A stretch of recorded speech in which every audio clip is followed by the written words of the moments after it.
CataractCoach.com, podcast series episode number 175 with Dr. David Smadja.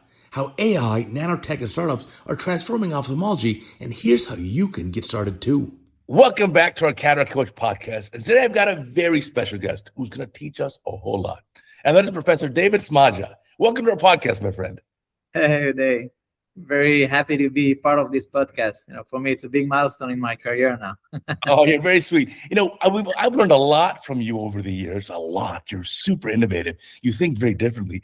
But give everyone a background of how you even got into ophthalmology.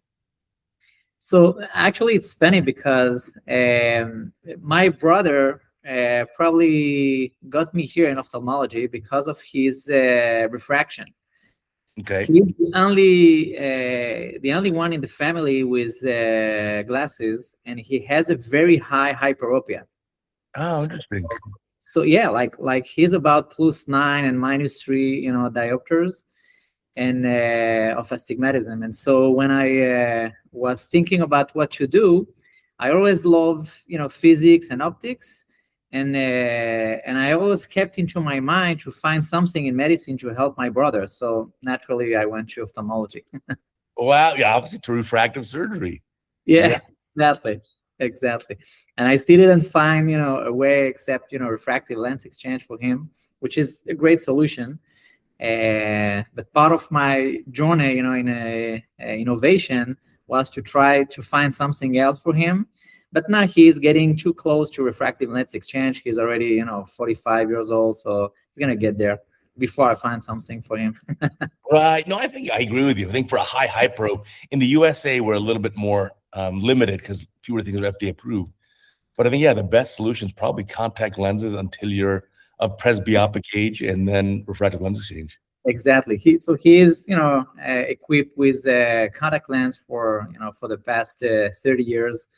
And now he's getting presbyope. So far he still has some accommodation, so I'm pushing him to wait a little more. But it's gonna probably get there soon. Well, it's interesting. The longer we wait, again, more and more IOL options become available. Yeah, that's true. That's why I'm not in a rush. And he has a very good tolerance to contact lens as well. I think he's still in a good situation. At least he took me into ophthalmology, so just for that I am thankful. Very thankful. And so you've done a lot of pioneering work here in refractive surgery in particular, especially corneal refractive surgery. So I get a great mentor that was thinking, very creatively. And I remember when I was fellow at the Cleveland Clinic with Ron Kruger. Sure. Back then, he just got a Galilei device there. It was pretty new, like 2 years on the market, and no one was, were really using that. And so he told me, if you want to build your name, find, a device and start to make pioneer work on that.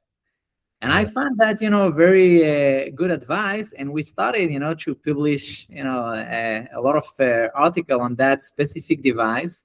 And that's the way, we started to think about topography and the way to analyze the cornea, and new stuff came up with that. I had a great team of fellows, by the way, at that time, with Marconi Santiago, which is a very close friend to me and was my co-fellow. He taught me how to do some gym and stuff like that as well. So we had a great time. And I think that's how we started to think creatively and trying to find new stuff, and to get into a new equipment and start to see how it works. And that was, I thought it was very useful and very good to start your career. So that was very helpful. Yeah, that's great advice for a young ophthalmologist, is focus on something very, very specific and develop a very deep expertise in something very narrow. Exactly.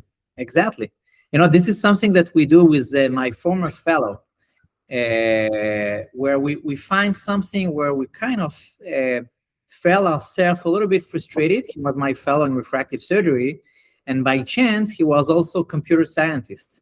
Okay. So that was, the best profile ever for me.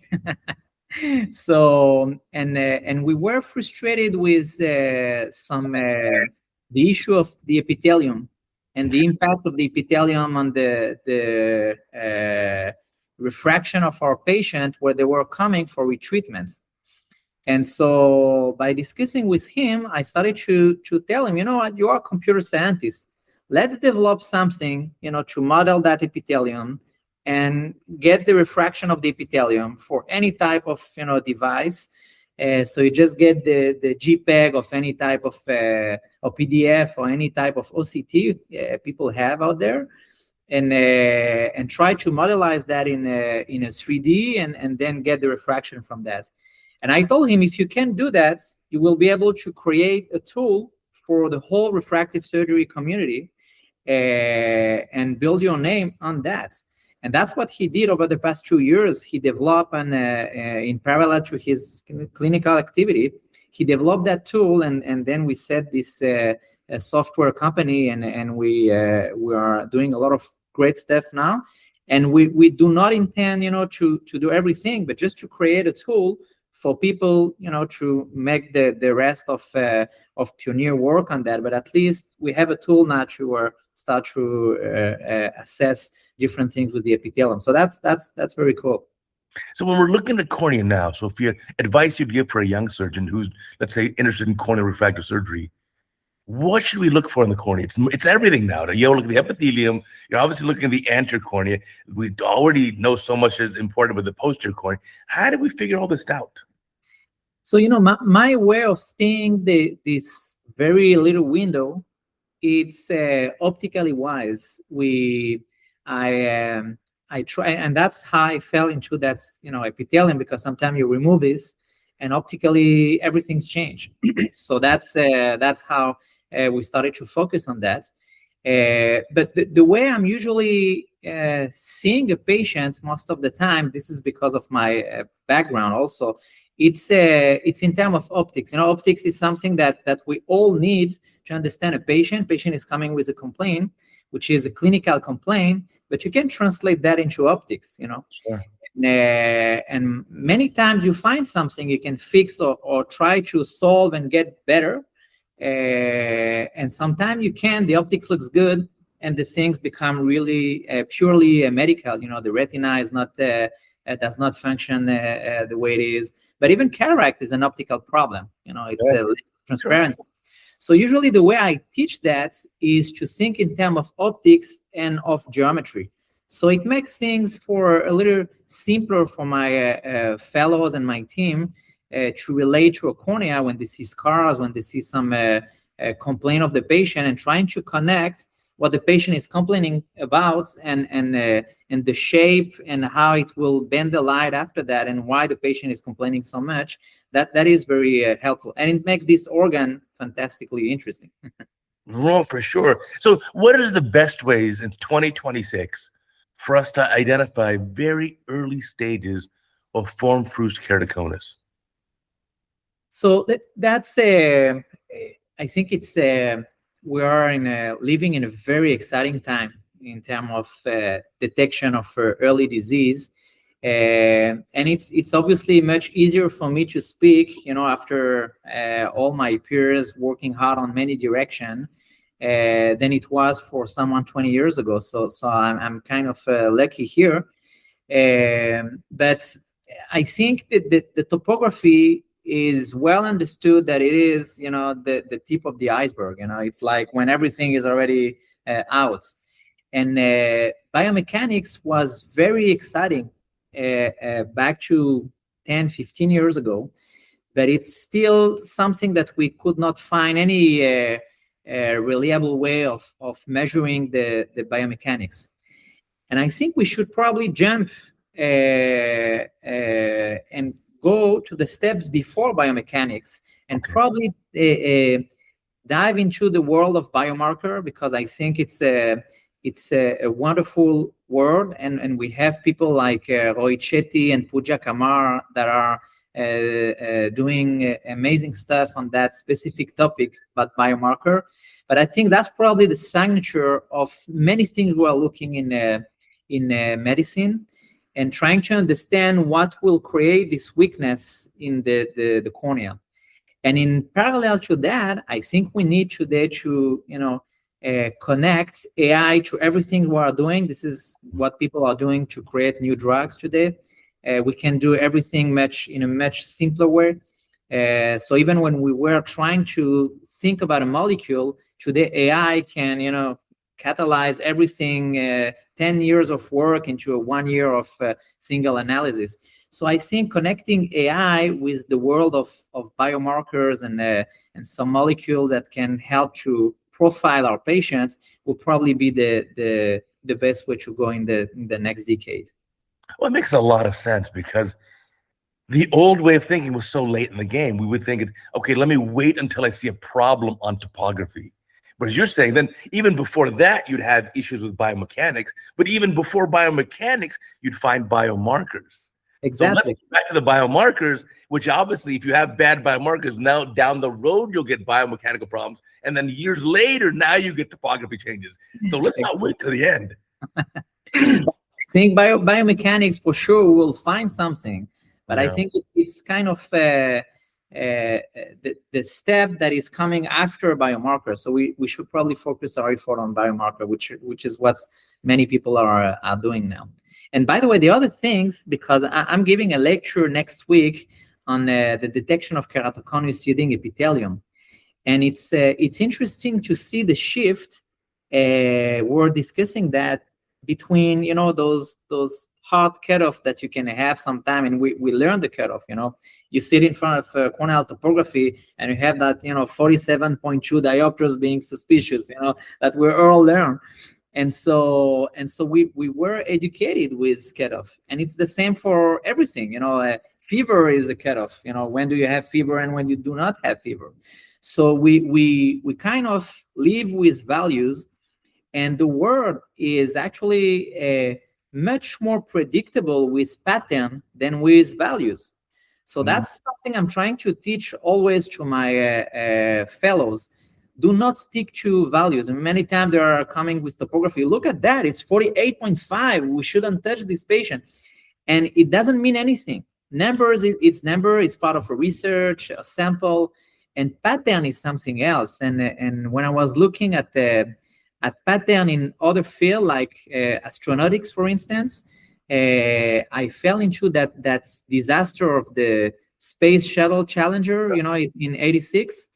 And everything was related to single metrics, like a lower temperature. They knew it was like something that might be suspicious. And it changed everything after many people started to look around and look what happened at the NASA at this time. They started to change and develop a lot of different monitoring around patterns. And I'm talking to you about 40 years ago. So I think we should definitely change our mind and think in terms of pattern. Yeah, as opposed to just absolute strict number cutoff. Yes. You look at the topography, by the way, your mind is trying to translate something you see, which is a pattern. It's not a numbers, into numbers and put that in one single categories. But pattern is a trend, is connection between variable, is something that is moving over time. So I think that's the way we need to find new way of measuring pattern and following pattern. That's to me one of the message I have for detection, any type of detection. This is where you're coming in with your AI ectasia risk models now. Yeah, exactly. We do that with the epithelium. We do that with. I was doing this with the parameter I had, but today I'm trying to kind of find that the epithelium might be one of the clue for helping us to get some pattern, because keratoconus, when it changed, modify the epithelium. We all know that, and we try to look at the thinning of the epithelium. But this is, again, we're falling into the same mistake that we were doing. What is the number of thinning, and how thin is the cornea here, how thick is there? But the pattern itself is changing, and the way we find to measure the pattern is the refraction. So when you measure the refraction around the cone that try to compensate, then we see this huge hyperopic shift. And we could correlate that hyperopic shift around the cone if you measure that. And so instead of saying, it went from 54 micron to 53 micron, which is exactly standard deviation, of the OCT. So here we're talking about the whole shape of the epithelium changing, trying to remodel itself to, mask the cone that is progressing.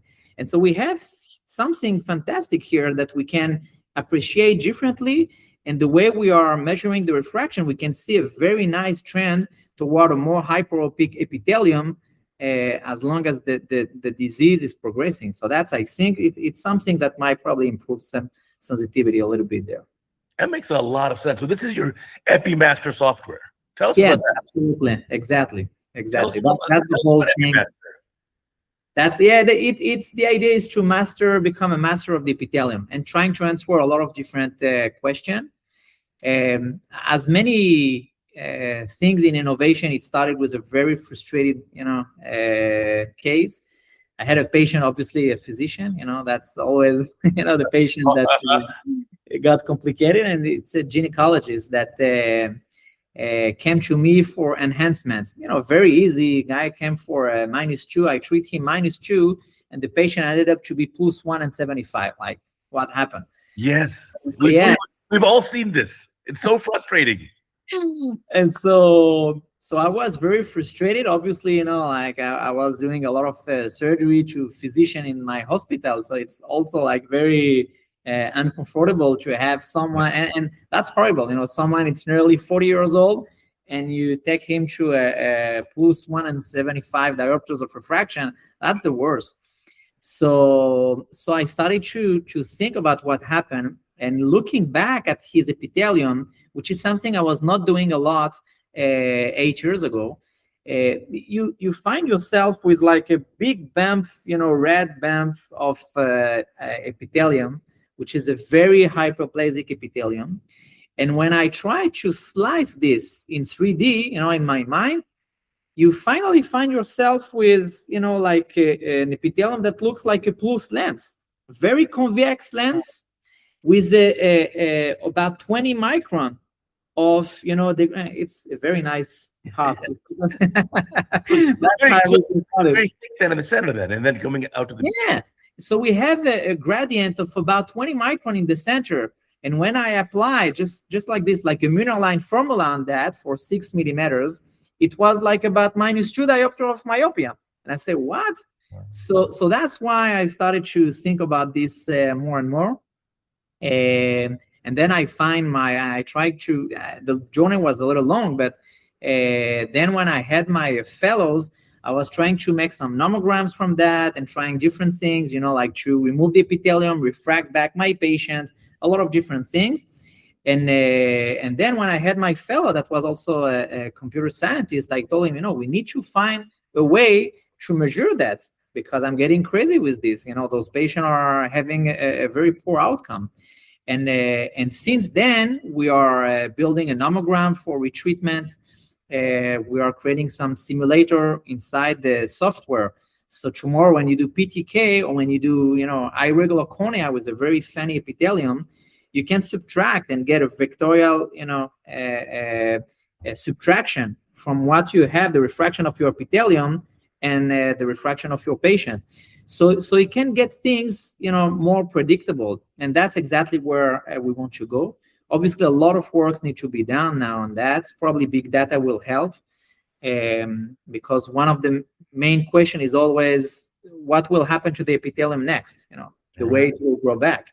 But this is, big data. So I'm happy just to give that, that tool for the community and hope people will do a great job with that too. So you think of the epithelium as actually an extra refracting surface. Oh, it is. It is. We all experience that in our refractive surgery, because you think of a patient with this refraction, then you remove the epithelium, you treat something, but it's you already changed the refraction without knowing that, right. And then you get a completely unexpected refraction. So the first study actually that we did, one of the work we did is, and we presented that I think 2 years ago in ASRES, was to take all the patients that had completely unexpected refraction. So the patient comes for -5, you treat him like any other patient, and suddenly the patient comes back with -1.5. Like, what happened? Yeah. So we could collect over the year about probably 20 patients like this, 20 eyes.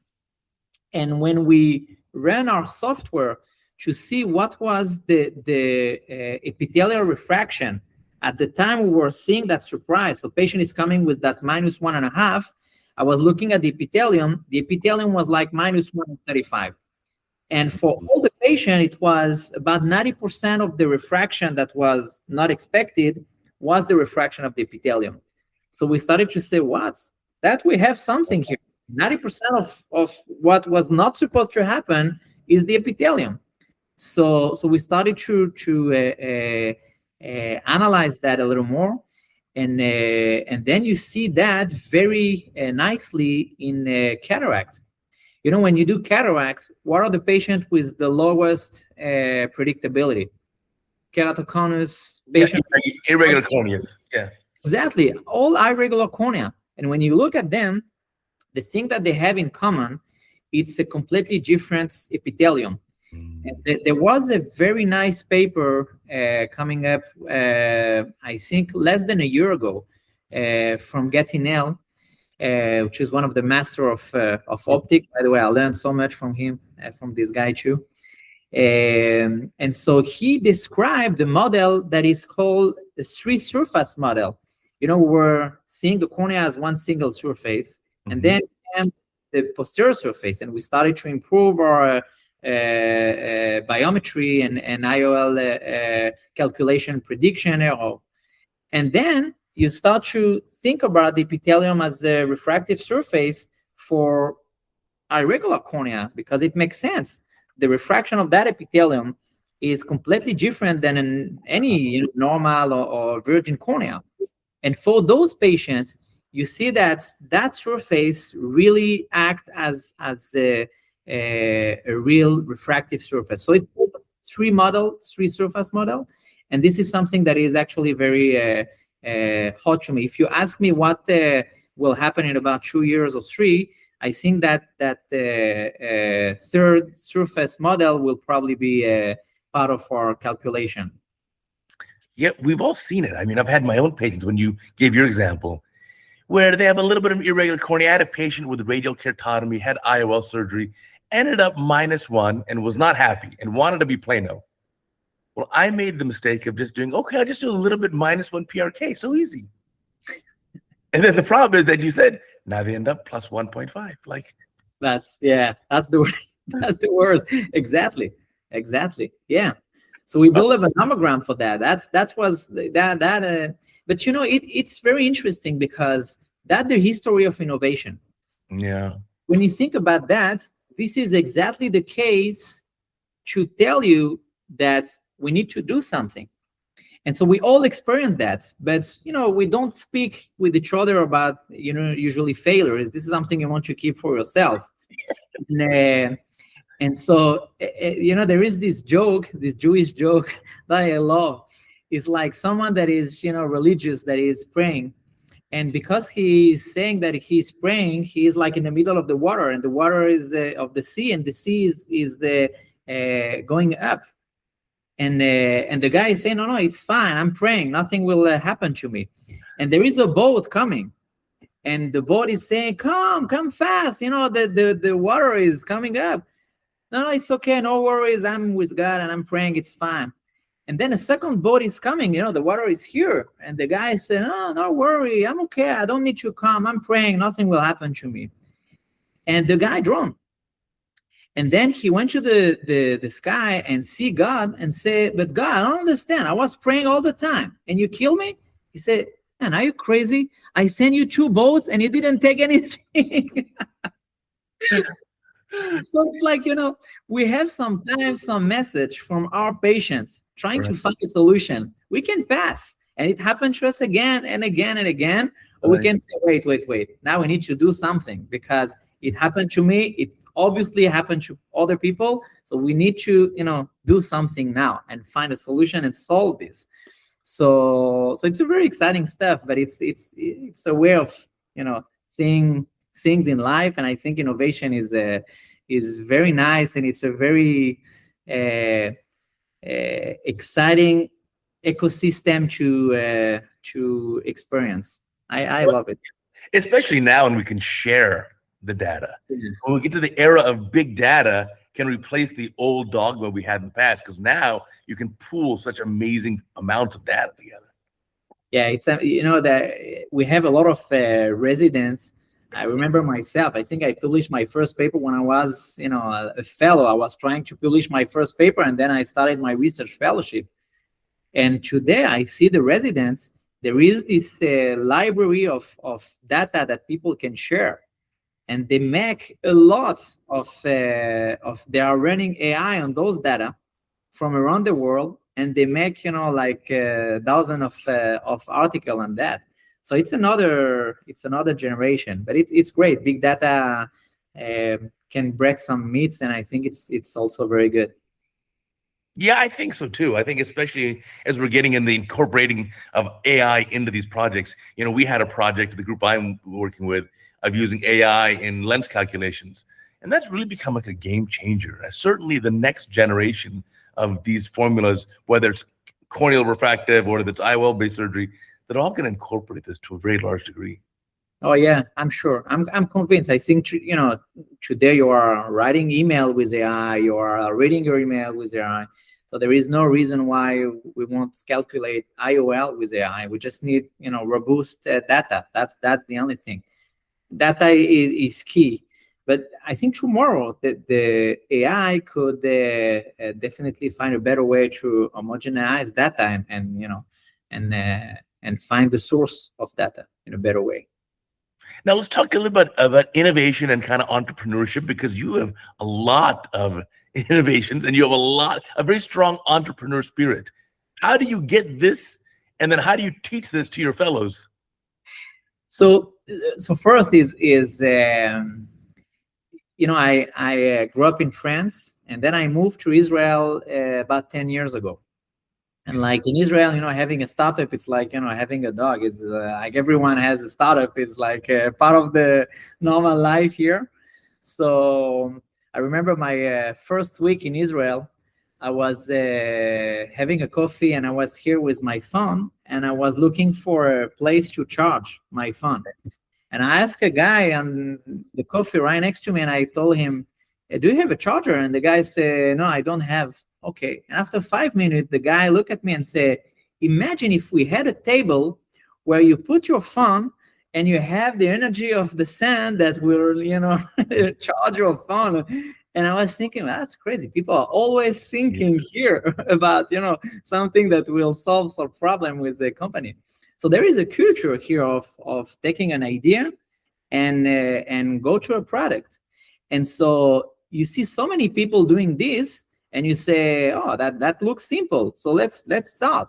Okay. And there is an ecosystem that is actually making this easier, because you have a lot of grants. You have the National Innovation Authority that is providing you early funds for a project. For Epimaster, the same thing, for instance.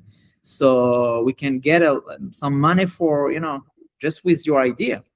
So that makes the first steps a little easier to convert an idea into a first POC, proof of concept, and that is completely different. And so I gave a presentation, I think probably 4 years ago, about the innovative innovation journey, and I call something the innovator test. The how would you pass that first test? Because I think we all had a lot of idea over the past 10 years, but there is this first switch of how to take this idea and to go to the next step. Sure. The next step, things are becoming a little easier because you initiate things. So that's a little bit different. But the first things, you have so many, a voice in your head saying, oh, it's not your profession, or maybe you should not share that because someone will steal that. It's fine, but you will die with that. So like you won't do anything with this.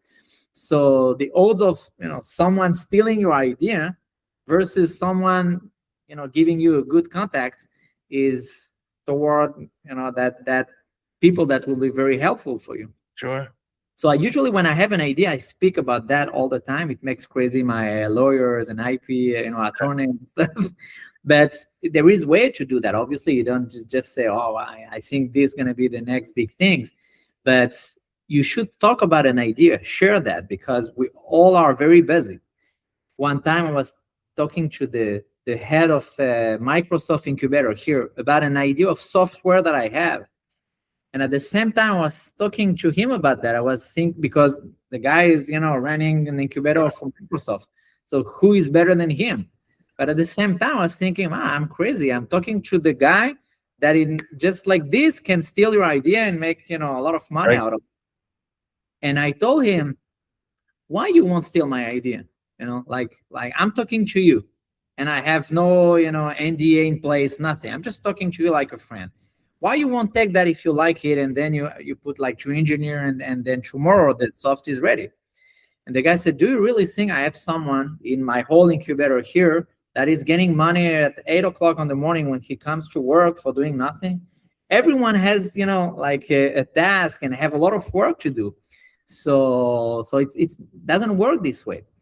And the guy helped me, put me in contact with someone else, and things, worked pretty nicely after that.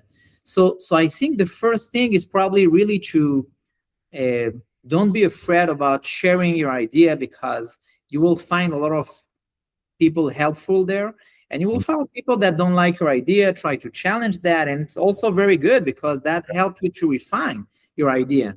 Yeah. So I'm talking about the idea and I have all the time, and it has always been helpful for me, either to find the guy that will help me to translate that into a product, or to find someone to bring money, or just to refine the idea. So I usually talk about my idea, and I find that very useful. So that's one of the big tip that I give to all my fellows.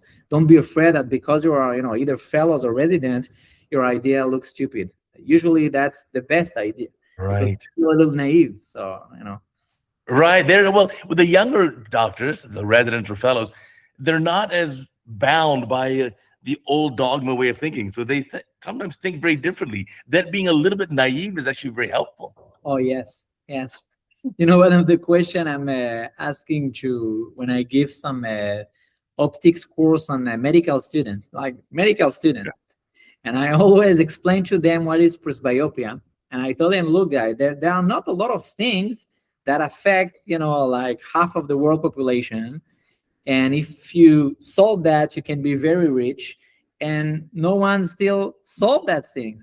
So if someone has an idea, come to me and we're going to speak after that, because they don't know anything about presbyopia. So I'm trying to find a crazy idea of someone that has nothing to do with ophthalmology. So far, it didn't work, but who knows?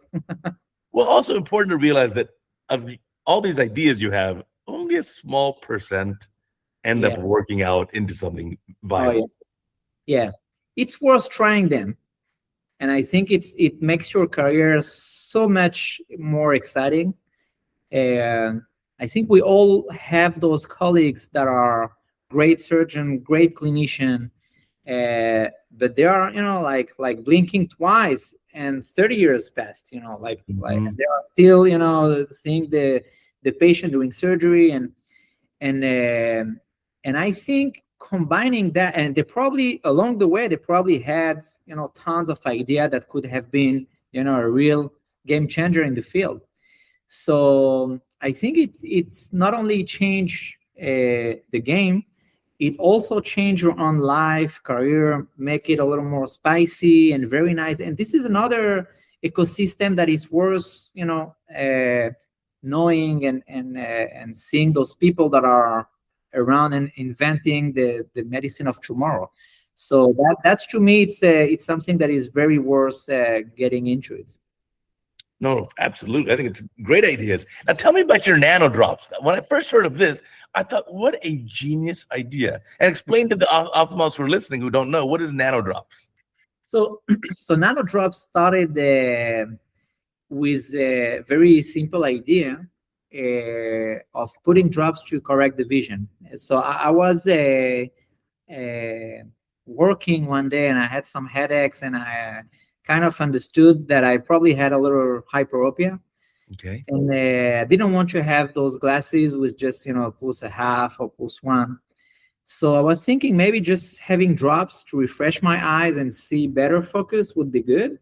And the idea starting like this, so I called one of the guy I was working with, an engineer, and I asked him, do you think we can, have drops that change the refractive index of the tear film? And so he told me, let me think about, but everything is possible in engineering. So, I flew back to Israel, and the guy told me, I have an idea of how to make it works. And the idea was to have a drawing on the cornea, and that drawing will be activated by eye drops. It can be different type of molecule. Today we have different type of molecule that we design. And those molecule is basically blocking the light at specific location. And so it build another focus, so it extended the focus. And the nice thing is that it's a low invasive procedure that is reversible. So it's like, for us, it's a kind of peace of mind, when we think about presbyopia. We always have the multifocal IOL or other type of stuff, but it involves some decision making that most likely will be not reversible, or reversible at the cost of another surgery that might be dangerous. So now we have a very low invasive, very easy to perform, that can be temporary. We can simulate that very easily on a contact lens and show you how you will see after that. We don't need any other, if anything, like a digital simulation. We can, but it's like very easy to make that drawing and show you exactly the way you will get your new focus. The distance vision remain the same, with just at a cost of a 20% decrease in contrast. And this is for presbyopia. This is exactly where we are. We're in about 2 months, we're going to do the first patient with that. So we are very excited about that. But we have that for everything. So the drawing can be for myopia control, for many things.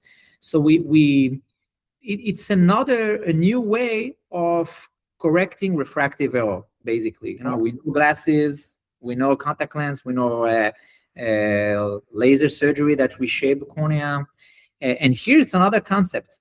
So that's a very cool thing. So yeah, that's really interesting. I mean, there's so many different kind of ideas now, right? Yeah. So, I think it's always nice to get people that are living in the world of optics, that are not clinical optics. And then they say, oh, but why you never tried that? Right. I don't have answer for you. And then when you try, things seems to be, simple, easy. So that's where we are now. We are after 6 weeks of 6 weeks. I would love 6 weeks, 6 years of development, and we're now doing the first patient. So I'm very excited about it. Yeah, all this is going to keep changing. I mean, even if you look at how we used to treat the cornea, right? 30, 40 years ago, radial keratotomy, which seems so crazy now. Then we went to PRK. Now we tried everything along the way also. We tried conductive keratoplasty, LTK, laser thermal keratoplasty. That didn't work. Now we did excimer lasers, now femtosecond lasers. Now we're going to try these nano drops. And I hear where someone else is trying to just even use chemical agents to help, just instead of taking away cornea tissue, just reshape the cornea, or maybe heat, or maybe, who knows? But when you think about that, sometimes when you speak with investors, they are asking you, but why would I use that instead of contact lens or any other thing? And then I usually answer them, it's funny because I would love to go to the past and sit with the guy that invented contact lens and speak with the first investor. Today contact lens seems for us like something of the daily life. But imagine you tell someone, you say, oh, you know what, I have a crazy idea. We're going to put a foreign body in your eyes. You're going to put that by yourself at home. Don't care about infection. No worries, going to work perfectly. And do that at home yourself. When you're not experienced to play with your eyes, but do that like this tack, and you put a foreign body in your eyes, you will see perfect. And so when you think about that first discussion about the contact lens, and of course, imagine the whole journey about chemicals and materials and everything from tolerance. But it happened to be one of the huge players today in the industry. Right. So there is a beginning for everything, and it's we need to be confident. If you think that the science is strong behind your idea, it's a matter of strategy and chance. Obviously, things do not work without chance. So let's hope. Yeah, well, I mean, I'm sure the first contact lenses people said, why not just wear glasses? Why put this foreign thing in your eyeball, right? Why? So crazy. Exactly. And now, of course, it's like it's a mega billion-dollar industry, and it's so commonplace. It's crazy, exactly. So I think there are always places for another approach for a visual correction. Obviously, it needs to be simple, safe, and effective. But as soon as you align everything, I think a high chance for this to strike the market. So I really hope. Yeah, I think we all are, especially me. I'm after age 50, I'm presbyopic for sure. I mean, I'm fortunate to be -2, which is really a blessing. But I mean, I would love to have a presbyopia solution. That's so, and especially if you think about a presbyopia solution that is very minimally invasive and reversible. Yeah. So it's not like a wedding and things get complicated there. It's like you have a solution that you can test before, and even if you don't like, even if your refraction is changing, instead of plus 1.5, you want +2. Things are very easy to reverse and to redo the procedure. So it's really some kind of missing piece for me that I would love to see in my practice, and be very quiet about presbyopia solution. If someone wants something, I know I can do something to him, and I know it's very easy for me to take it out. So that's for me a crucial thing as a physician, and I really hope it will work the same way it works in optical bench and in animals. Yeah, it just takes time and practice. We'll see. It takes a long time. That's a huge, long journey, but it's exciting. I learned a lot of things, around that. We should not be discouraged by the fact that it will take a few years, because those years are very exciting. It's great. It's a great time. It's you meet a lot of great people. You understand the industry, how it works. I really learn a lot of things. It's like you discover a new world that was just in the back office, what you think was the back office, but it's a huge world. So I really enjoy that. Really enjoy. Yeah, me too. I've also learned to embrace and enjoy failures, because every failure or every success, they're still on the same road to your final outcome, and you learn from those. And those failures aren't really failures; they're just learning experiences. Exactly. That's one more step to the success. Exactly. When I started to develop nanodrops, exactly at the same time, I had 2 more company that I set up, because I was thinking, wow, that's very easy. So there is another one that's called Smart, and we get some fund for that, and we get a proof of concept. And another one that I took the resident for something called the Medathon. It's like something that was organized by the city of Jerusalem. They were like getting the hospital, and every team needed to find a digital solution for a problem in medicine. And so I took some residents. It was like 24 hours in an incubators, and then the next day you need to present. And we had a very nice solution with some computer scientists, where you take slit lamp pictures and you run some computer vision there, and then you make the slit lamp that is probably the only tool that has never been changed in our field, over the past 30 years. And now we wanted to have something that is run by AI and computer vision. And it was pretty cool. So we after this success, we set a company called iSlit. And so I had at the same time NanoDrops, iSlit, and Smart, which is the three thing, and it was exactly the same time. And then we had a big strategy that invested into NanoDrops, and things completely changed. It's like things become serious. It's like a baby. The baby at home is crying, smiling. As soon as he's getting older, things are getting serious there. For sure. Him differently. So we could not pursue with the two other company, and you understand exactly the level of commitment that you need to have for such project to make sure it's going to work.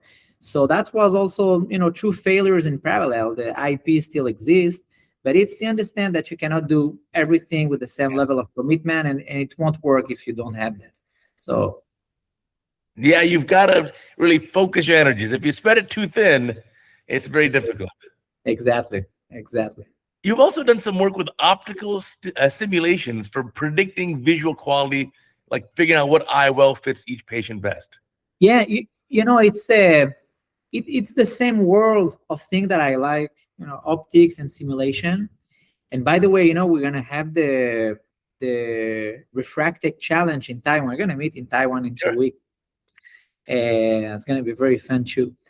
And so it's funny because it happened to be actually the challenge that was chosen by the ISCRS members that voted for that. And we had a very nice and very elegant solution that were submitted. And so one of the finalists there that's going to present in Taiwan was my resident that flew to Gatineau and became obviously a rising star since then, because they developed together a software that is amazing. And so he came back, he set the optics lab into our department. And so we can enjoy that very much, the whole department. And basically, we kind of understand that there is not one size fit all, like the 23 diopters of monofocal IOL is not the same for everyone. Sure. So now we have a way to simulate how the patients will be able to see based on his optical profile before, based on his cornea, and how the cornea, if the cornea is very flat or if the cornea is a little irregular, the ray of light will strike the lens at different position and will create another image. Sure. So that same IOL that we kind of think that will give that focus, that have that number of spherical aberration, is not true. So today we have a better understanding of this, and what is true for monofocal IOL is even more relevant for any type of premium IOL. If it's for a toric IOL, for EDOF, for instance, you can take an EDOF lens and it can become a monofocal lens inside the eye of someone just because of the corneal optics. Sure. The corneal optics will cancel the EDOF because it will be the opposite way around. Then you just will have a monofocal lens. So that's fantastic thing, very exciting stuff. But that help us to better predict and to be less surprised after cataract surgery in some patient. The level of sophistication of the IOL today are so high that we need to understand exactly to who it will fit better. Otherwise, you just simply say, oh, the IOL is not working the way they are pretending it is. So we really need to understand that combination of cornea and IOL together, So we'll better predict our outcome, and we'll be able to make better choice for our patients. Well, there's so much variability. Like you were saying, not only the same IOL on different patients is going to give different outcomes, not just because of the cornea, but even we don't take into account pupil size. Yeah, it's so important for these lenses, and we're not even discussing this. Exactly. So pupil size is a huge and very significant parameters in every simulation. Can change everything. So yeah, that's we have an approach in our center, and it's also because we have the chance of having the laser institute inside the department. So it's very cool. We have like the whole department, and we have the laser institute inside. So every patient coming to cataract, and we see that he has a funny cornea with very irregular type of cornea, he can make a first stops at the laser institute, get his cornea regularized, and then we send him back to the cataract department for reevaluating which lens will fit better for him. And we have a way also to simulate that better today with the lab. So we kind of feel that we can provide a better, we are more confident with our patient that we were before, by knowing better the optics of the lens, by being able to fix the optics better. And so we open different opportunity for IOL. If the patient was just for monofocal, now he can probably get EDOF if the cornea is better. So there is a different thinking. Obviously, it required to have a facility for that, but I think it's worth considering fixing the optics first, and then doing cataract for irregular cornea. Right, that makes a lot of sense. The tough part is getting patients to agree, because they come in to see you, they want just cataract. You say, no, you got to do two procedures. First, let's treat and regularize your cornea. Then after a few months, now we'll do the IOLs. That's the hard part. So that's very true. One of the way to overcome that I'm doing with one of the private center is to create an insurance for the patient. It's like the patient is, when you book a travel agency, you can pay an insurance in case, for cancellation or for any type of things. So here, what we do sometimes is actually not to fix before, but to fix after, is that do your cataract surgery, but you can pay an insurance fee. And if you pay that insurance fee, you will have your laser vision correction enhancements for free after that, which is, included in the insurance fee. And so it works pretty well. And especially when you do premium IOL and you have multifocal IOL and the patient has a little refraction after that is off targets, then he can have his enhancement. So it provides more confidence to both the patient and the surgeon. So sometimes the surgeon himself didn't want to put any premium IOL because he was like a little, anxious about the outcomes for toric or for multifocal. And suddenly he's okay. You know what? I have my insurance maximum. He will do the treatment in the laser center after that. It's part of the insurance. So this is something that we put in place, and it's pretty cool. Pretty cool. Very interesting. Yeah. So then what are you doing? Like excimer laser based, something like, do you do PRK? So usually when it happened, we check before. If we can do LASIK, then patient, that comes for premium IOL, they prefer to have LASIK after that. So we check them before to see their suitability to which procedure they can do. Because if they pay the insurance and then they are not good candidate for laser after that, it's like, what you did there. So usually we check before, then we provide an answer, and then they can, if they want, they can decide. If it's irregular cornea, obviously it will be a PRK, and usually it's transepithelial PRK with some topoguided if it's very too much. But if it's just for a refractive residual error, then it's we prefer to do LASIK so patient can enjoy, the next day or two. Yeah, it's obviously much quicker recovery then. Yeah. And so in those eyes, let's say you have some questions about the calculations, then it would make sense, if you're planning on doing the LASIK afterwards anyway, always choose the higher IOL power so they end up a little myopic, because I'd much rather do a little myopic ablation. Yes, exactly. That's part of the strategy.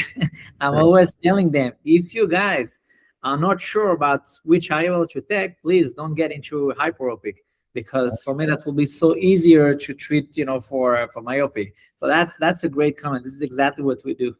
Yeah, well, you know what I do? I have a retina colleague who I send patients to who have no zonular support. So these patients, he's doing a sutured lens or Yamane to the sclera, so sclerofixated lens. I always tell him an IOL power at least 1 or 2 diopters higher, because when you put the lens in the eye, you can never figure out the effective lens position. And then also there may be a little tilt to it. So then afterwards, 3 months after the surgery, they come to me and they're -1 with -75 of astigmatism at some axis. Easy LASIK. Exactly. Really easy. Yeah, absolutely. Absolutely. When it's a plus refraction, it's gonna start to be tough, and sometimes those cornea has a lot of senile arcus, and the outcome are even less predictable because of the ablation rate there. So it's like that's a very good advice to all those that can combine refractive surgery and cataract. Go to the myopic side always. Right. Well, I mean, especially sort of like a patient where you have to do an enhancement afterwards, and let's say they're on the hyperopic side or even mixed astigmatism. If they're +1, -2 at 90, that's not a pretty ablation. Yes, it is not. It is not. It takes a longer time, and the patient will probably have the side effects when it's in periphery. The ablation is in periphery. Yeah. The side effect can take longer for dry eye as well. So you better watch the myopic shift. Right. But if they ended up plano -2 at 90, that's a beautiful clean cylinder ablation. It's so easy. Yeah, this one is easy too. Yeah, definitely. So it's a very good combination to have in that setting. Let me end this by talking about an initiative that you have. You want to establish kind of a complications committee across all refractive centers. So you want to make sure no patients abandoned, hopefully prevent some of the negative social media narratives that end up damaging refractive surgery. Yeah, it's one of my, I'm still for the next month, but the president of the Israeli Society of Refractive Surgery. And one of the things I really wanted to have during that mandate is to unify all the refractive center. Israel is a small country, and so we have a few brands that have different center all across the country. But at the end of the day, what makes the most damage to the field is social media. Today, if someone is writing something on social media that he killed my eyes with the LASIK surgery, everything can happen. We all know that those surgery are the safest, Sure. But if we show the patients that we do care, to what is happening to them, and we're gonna find a solution, and we sit all together. We have we set in place a day where every center can bring his most challenging patients, and the physician, we're a group of 12 experts. We bring them to a hospital, and the 12 experts are examining them, and after that we sit and we decide how to treat them. If we think it's very complex things, after a very specific procedure, we can even take some advice from abroad through a specialist, or and at the end of the day, we treat them. The patient doesn't have to pay anything. The center itself is paying the physician, but at least the patient feels that he's not abandoned, and someone takes care of him. So we will see just in the future if it's something that can calm down a little bit, the tone on the social media. But I think it's an initiative that I really wanted to have, so we can make the patient feel that they are not abandoned by the medical community. So I think that's a great idea. I think obviously U.S. is a lot bigger, but it'd be great to start that same thing here. I think it'd be great. I think when it's a brand, it's probably works nicely. But US, obviously, it's huge. But probably by state, I don't know. But we all see those patients that comes and start to talk badly about another physician, which is your friend but works in another place. So usually I'm always starting to say, look, it can happen to everyone. This happened to me, and that can happen tomorrow to someone else. But we're here to fix. So now let's start to think, in terms of solving the problem, and I think it will probably contribute positively to the field. Yeah, I hope so. I hope we can see a growth in refractive surgery. So, like in the U.S., refractive surgery numbers are pretty flat, maybe even slight decline over the last few years. But the amount of myopia in the population is like increasing rapidly. It's weird. It's hard for me to understand why there is this decline for, except during the COVID, where, Sure. We started to see a peak, but the surgery is so, it's so successful. Right. So obviously not everywhere. We need to make sure that, people are well trained for that. But yeah, social media is not doing great stuff about that most of the time. So. At least not yet. We'll work on that though. We've got time. Well, David, I want to thank you. We've been talking for a whole hour already. It's so easy to chat. Yeah, that was great. It was great, Uday. Thank you so much for that invitation. You are doing fantastic things for education. We all learn from the CataractCoach. And so for us, I'm talking about the whole refractive and cataract Israeli community. We're all big fan of what you are doing. So, thank you. Yeah, we as you know, we all learn together. I learn more than I teach, I promise. All right. I want to remind our listeners and viewers, remember, we've got a new CataractCoach podcast every Sunday on Apple, Amazon, Spotify, Google. Wherever you find a podcast, of course, you find the CataractCoach podcast. And of course, there's a new CataractCoach video every single day. We're at 3,000 days in a row and counting. So until next time, I'll catch you later.